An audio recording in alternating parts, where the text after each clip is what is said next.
So we all know that the king of stream lighting is the Keylight from Elgato. But what if I told you you can make it even better? This is the Honeycomb grid for the Elgato Keylight from Etch Design, a very small company based out in Germany, run by an individual, Simon Newhouse. But before we get into the product itself, let me tell you why a grid in your production lighting is sometimes necessary. So the idea of a honeycomb grid is to direct your lighting in a much more controlled way. It actually reduces the amount of light spillage around your subject and allows you to control your background lighting in a much more dialed in method, allowing you to having your scene exactly the way that you want it. Now the issue with the Elgato Keylight itself is not the diffusion, but with the fact that the ridges are so narrow along the edges and the overall brightness being extremely powerful, it tends to spill out into the rest of your environment within your streaming shot. This is why sometimes you'll actually see streamers using the light just bounced off the wall, rather than being placed on them directly.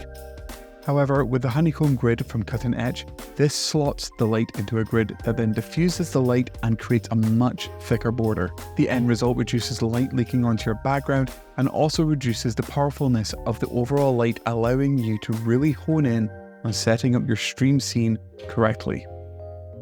As you can see by the before and after examples, it really does make a lot of difference. This is both on a Sony a7S and an Elgato Facecam, with the power not even changed between them, showing you how the grid can really control the amount of lighting coming through from the Keylight. The overall build quality is solid, the design is lasered into a high-density fiberboard that is actually locally sourced by Design and Etch themselves in Germany, and it is extremely easy to assemble, using these tags that hold the top and the bottom together, and don't worry if you're ever to lose one, they chuck in a couple of extra in your order. The box and the packaging for the product itself all came in recyclable materials, which for me is a big win, and for the aftercare instructions you only ever need to wipe it with a dry cloth. However, according to their website, you do need to keep it away from cats, which is a nice little personal touch, but I don't have to worry about that. However, if you don't have the Keylight, but the Keylight Air, Etch also make this grid for the specific model. Both are available in black or white, however, I'd say the black material definitely has a dark brown tone to it. Along with this, there's also some gel film that will soon be available for both of the grids. The delivery time from the item to the UK took a little longer than expected, but that wasn't actually due to the courier, but it was in fact due to Simon upscaling his operation.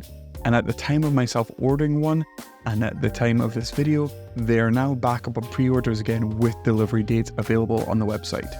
Overall, I'm absolutely thrilled with this product and the drastic change it has had to my stream lighting, and me as a filmmaker being able to hone in much more on the lighting is unfathomable. I'll leave a link down below to Etch's website as well, guys, if you want to grab one of these for yourself, which I highly recommend. And while you're there, if you want to drop a comment with what your view is upon this idea of adding more to the Elgato Keylight, and if it's something that you really kind of believe that Elgato should actually be supporting out the box rather than third-party vendors, let me know.